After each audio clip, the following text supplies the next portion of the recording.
Bonjour à tous, bienvenue dans cette nouvelle vidéo sur ma chaîne YouTube et on se retrouve aujourd'hui pour parler de l'épisode 6 de la série WandaVision.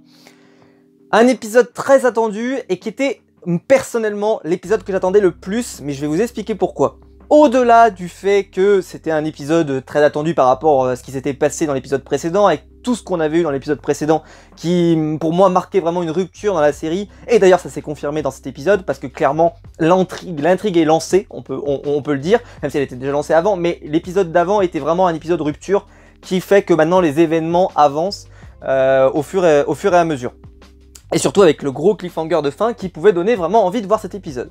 Mais au-delà de ça, c'est que j'avais vu fuiter, on va dire, bien avant, que Funko, par exemple, allait faire beaucoup de figurines sur cet épisode d'Halloween. Il y a même 2 figurines qui n'ont pas encore été annoncées, qui vont sortir pour une convention future. Et ils ont misé sur cet épisode. C'est-à-dire que l'épisode Halloween, pour eux, c'était l'épisode sur lequel ils avaient envie de faire des figurines. Alors je comprends tout à fait, c'est parce que déjà Vision, il a son ancienne tenue dans les comics, Wanda est habillée en sorcière rouge, d'ailleurs super drôle quand on lui demande en quoi elle est déguisée, elle dit juste une voyante sokovienne, enfin ce qui fait... Bref, ça n'a... Bon, ce que vous voulez, peu importe, en tout cas c'était plutôt drôle. Et d'ailleurs leurs costumes sont vraiment très proches des costumes des comics, ce qui vous donne une idée que Vision quand même c'est particulier quand même, cette couleur là c'est chaud, c'était déjà chaud je vous le dis à l'époque dans les comics, parce que bah vous imaginez pas, mais quand c'est des couleurs comme ça bien flashy, bah ça ressortait vachement sur les pages, c'était assez violent à l'époque, parce qu'il n'y avait pas forcément un papier glacé ou des choses comme ça, donc là le jaune et le vert là ils ressortaient bien beau, vous pouviez pas le rater quoi, notre ami Vision. Mais au-delà de ça, vu que c'était un épisode, donc comme je vous l'ai dit, sur lequel les fabricants avaient misé, je me suis dit, bordel, ça veut dire qu'il va se passer un truc énorme. Et effectivement, il s'est passé des trucs énormes dans cet épisode, il s'est passé beaucoup de choses. Donc ça a été un épisode particulièrement jouissif à regarder. Mais au-delà de ça, parce que j'arrête pas d'utiliser le terme au-delà, mais c'est surtout parce que c'était l'épisode dont j'avais plus ou moins évoqué qu'il devait potentiellement arriver. C'était l'épisode parodique, enfin parodique hommage, parce que non, que je dis parodique, c'est toujours négatif, c'est pas forcément négatif d'ailleurs. Mais hommage à Malcolm, qui est, par rapport à toutes les autres séries et productions qui ont été faites auparavant, et en tout cas mises en hommage auparavant, auxquelles je n'avais pas vraiment d'attrait dû à ma génération, hein. Je suis désolé, mais Ma sorcière bien aimée, c'est pas mon truc. C'est comme si, je sais pas, moi on vous montrait La petite maison dans la prairie, c'est plutôt pour mes parents ou ma mère plutôt que pour moi, etc. Et ben là, Malcolm par contre, là c'est la pleine cible, c'est-à-dire que je suis la cible complète parce que c'est une série qui a une importance majeure dans ma vie. Je l'ai regardé des dizaines de fois, ça passait je ne sais combien de fois sur W9 et à l'époque sur M6, et puis honnêtement je les ai vus peut-être 20 ou 30 fois chaque épisode, tellement ils les ont rediffusés, ce qui fait que je connais par cœur. Donc le générique est particulièrement bien respecté, ils ont respecté le fait que Malcolm s'adresse à la caméra, sauf que là ce sont les 2 enfants qui s'adressent à la caméra, et ce n'est pas Wanda qui s'adresse à la caméra, extrêmement important pour l'épisode. Ce qui veut donc dire, si jamais on respecte la narration de Malcolm, si Malcolm s'adresse à la caméra, ça veut dire qu'il a conscience qu'il y a une caméra, d'accord? Là, dans ce cas, ils ont même gardé, ils ont dit, bah voilà, ils regardaient parfois la caméra en te disant, bah voilà, on pense ça, tiens, nos parents ils sont ça, ils se disputent, etc. Et je trouve que ça se prêtait particulièrement bien à cet épisode, parce que bah déjà il y a le côté on fait des bêtises à Halloween, il y a le côté famille, le côté il y a un oncle qui débarque, c'était un vrai côté Malcolm.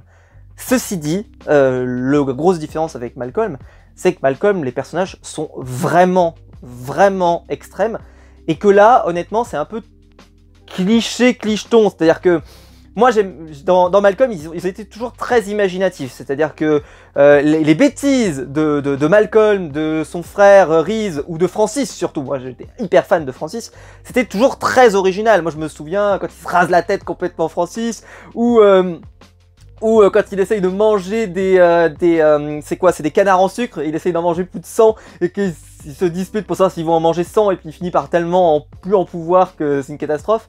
Quand, je sais pas moi par exemple, ils font tomber comment ça s'appelle, des couches remplies de ce que vous imaginez sur les gens et tout, enfin...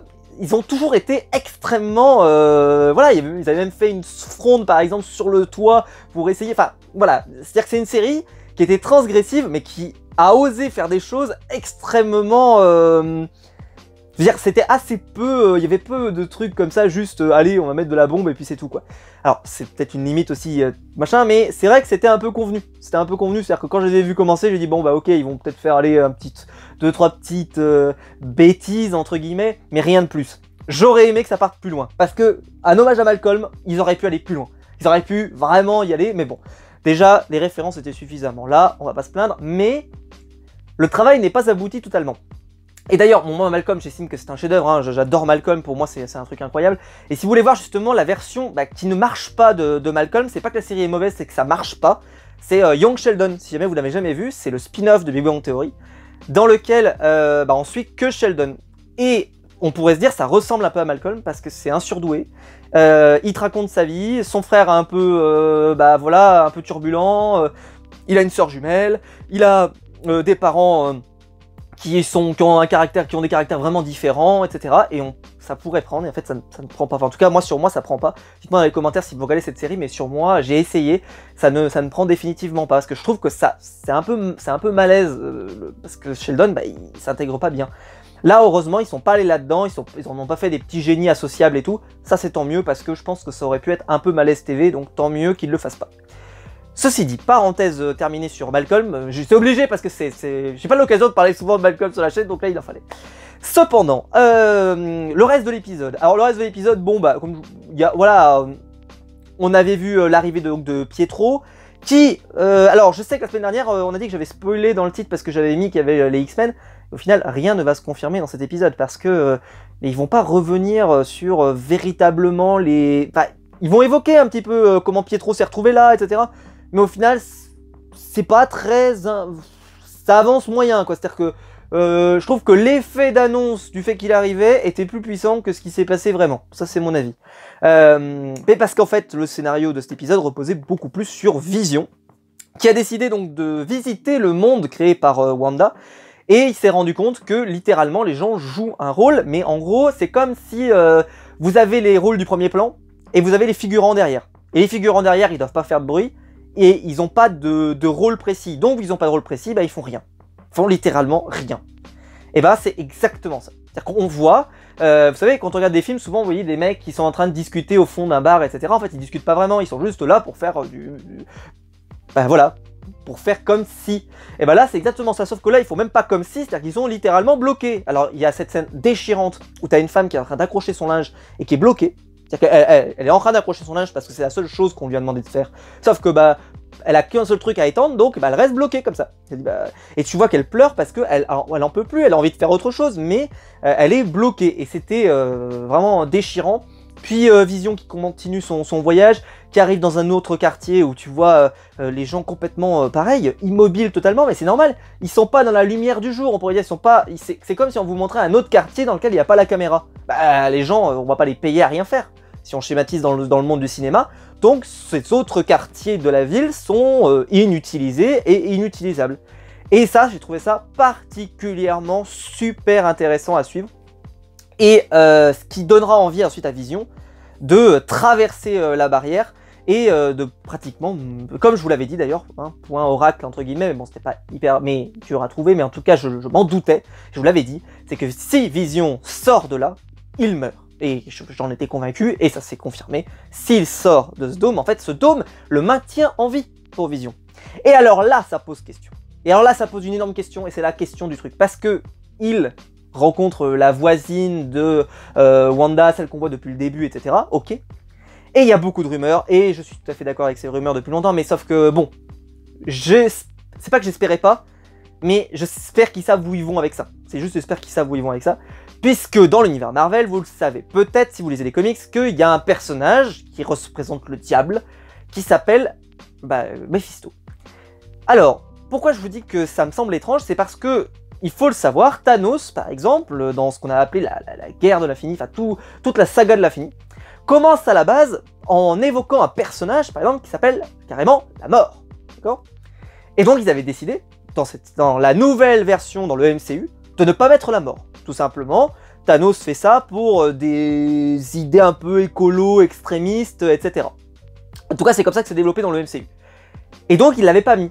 Et je me suis dit, je pensais que le MCU n'irait jamais sur ce terrain d'introduire ces personnages comme ça, c'est-à-dire la mort, Mephisto le diable, etc. Je pensais qu'il ne les introduirait pas.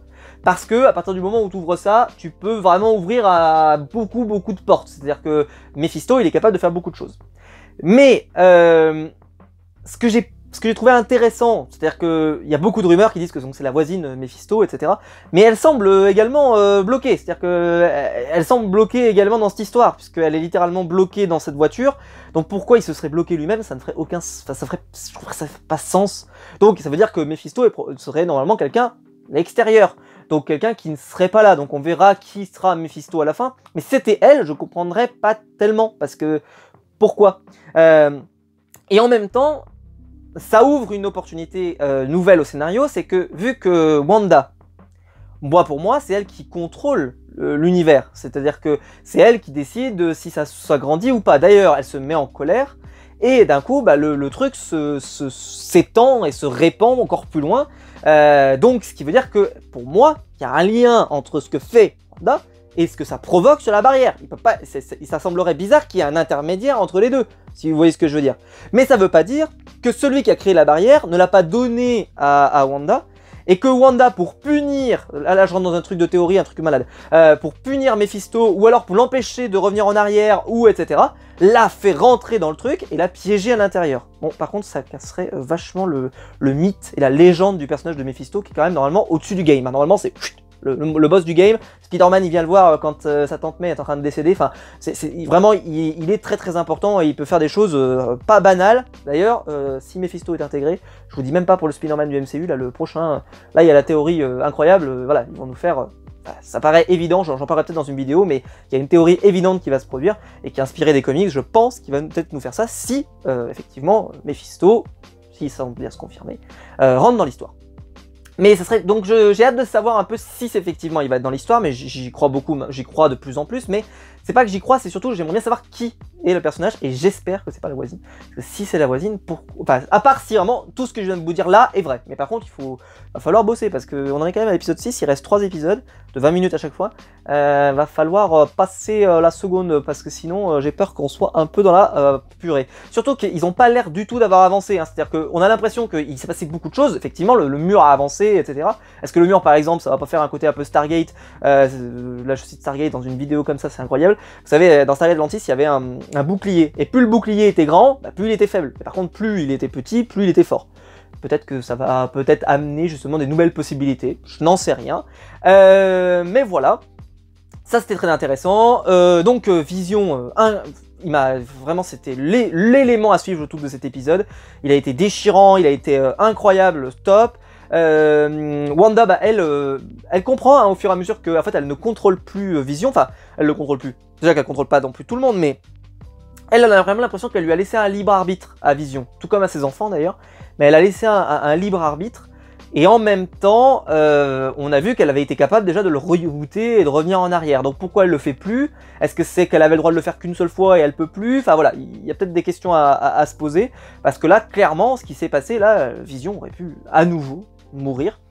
Et d'ailleurs, chose très intéressante, c'est que Wanda est tourmentée depuis déjà l'épisode précédent, ou l'épisode même d'avant, par des visions des personnes qu'elle a ressuscitées qui sont décédées. Donc par exemple, quand elle voit Pietro, elle le voit parfois décédé. Quand elle voit Vision, on a vu qu'elle l'avait vu une fois décédé. Donc est-ce que c'est pas aussi, si on revient sur l'idée de Mephisto, un petit côté... Mephisto avait ressuscité Vision, pas de problème. Cependant, il l'avait ressuscité comme s'il était mort. Et donc, Wanda n'était pas contente et a décidé de le punir en le mettant dans le dôme, etc. et de lui faire subir le même sort. Peut-être que ça peut être une des explications, je ne sais pas si c'est l'explication. Là, je parle dans les théories dans tous les sens, mais je pense qu'il y a vraiment... En tout cas, c'est un épisode vraiment passionnant, donc c'est bien, parce qu'il y a plein de choses à en dire. Et donc cet épisode s'est terminé sur cette gigantesque avancée du dôme. Donc on a hâte de voir ce que ça va donner. Pendant ce temps, donc ceux qui sont à l'extérieur, Monica, etc., eux sont en train d'essayer de faire quelque chose. Mais pour l'instant, c'est encore bien flou. Le directeur du SWORD, lui, je suis mais convaincu, comme j'ai jamais pu être convaincu, que c'est pas le directeur du Sword. Voilà, hein, je vais pas revenir sur ce que je vous ai dit dans les vidéos précédentes, mais je pense que cet homme n'est pas un homme. Voilà, c'est pas un humain. Il vient pas de cette terre, il est pas né dans un jardin. Pourquoi? Parce que si jamais le dôme lui était passé dessus, probablement que donc il aurait changé un peu d'apparence. Et s'il change d'apparence, peut-être que ça aurait révélé que ce n'est pas un être humain. Voilà, là je casse le game. Et oui, parce que pour moi, tous ceux qui ont été avalés par le dôme et qui n'ont pas changé, enfin, qui sont transformés en clowns, en cirque, etc. Pour moi, ce sont des êtres humains. Voilà. Ceux qui ne l'ont pas été, là, vous pouvez y aller, les théories vos bon train. Qui est humain, qui n'est pas humain? Est-ce qu'il y a des humains? Je répète la question, mais j'ai dit, on peut rentrer dans des parano terribles depuis que on sait qu'on va vers Secret Invasion, je l'ai déjà dit. Pour moi, dans chacune des productions Marvel jusqu'à la révélation de Secret Invasion, il y aura à chaque fois un personnage qui ne sera pas un vrai personnage. Et là, celui-là, le directeur me semble louche, voilà. Donc on verra lesquels sont... Parce qu'en fait, vu qu'il veut... C'est le seul qui arrive à fuir en voiture. Et donc s'il veut préserver son identité, peut-être qu'il a senti le coup venir, et que, bah voilà, il essaye de sauver son identité secrète, etc. On verra ce que ça donne, mais en tout cas, je trouve que l'idée se tient. Voilà. Bah je crois que je vous ai tout dit. Bref, c'était un très bon épisode, je me suis bien régalé, un peu court, ça c'est vrai que c'est toujours le problème des épisodes de 20 minutes, enfin demi-heure pardon, n'exagérons pas, mais c'est un peu court, surtout que bah voilà, à la fin il y a un énorme et gigantesque générique à chaque fois, c'est un peu long, moi je le passe, hein, c'est-à-dire que je regarde juste pour être sûr qu'il n'y ait pas un truc, une image, un truc en plus, voilà je le passe, je me le remate pas à chaque fois en entier. Désolé, hein, un moment. Parce qu'en plus, il rapporte. Ça, ce qui aurait été drôle, c'est qu'il change à chaque fois. C'est-à-dire qu'il rajoute des petits trucs et tout, mais non, pour l'instant, il a jamais changé. Donc, c'est un peu dommage de ce côté-là.